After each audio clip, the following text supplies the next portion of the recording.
So for this hands-on exercise, we're going to create a web page that has an audio control to actually play the podcast on the page. So we're going to make it where they're actually playing the podcast from the page as opposed to our previous audio example where they would download it. So I'm going to go into those starter files. Actually, let's do this. Let's go here first and create 11.3. And I'm going to go back into those starter files, and I want the podcast MP3, OOG, and text file. So these three files right here. And I'm going to get that chapter 1 template file. Just going to copy it over, open it in Notepad.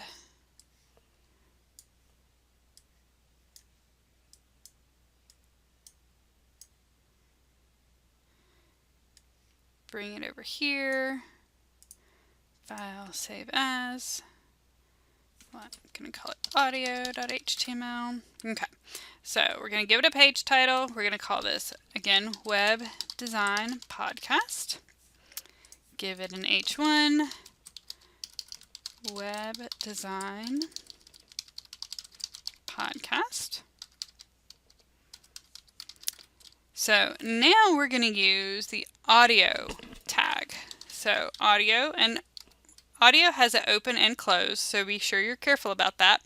And we're going to say control equal controls. And I'm going to close the audio one down here just so I don't forget about it. And then in here, we're going to say, okay, within our audio controls, we want our source src equals podcast.mp3, type equals audio MPEG.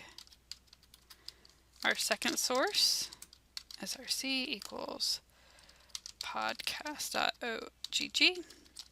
Type equals audio OGG.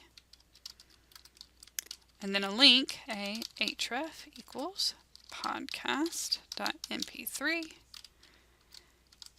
Download the podcast. And we're saying that you're going to download the MP3 if you do this. There's our close for our audio. We're going to give it a line break. Come down and go a href equals, because we want to include that text for accessibility.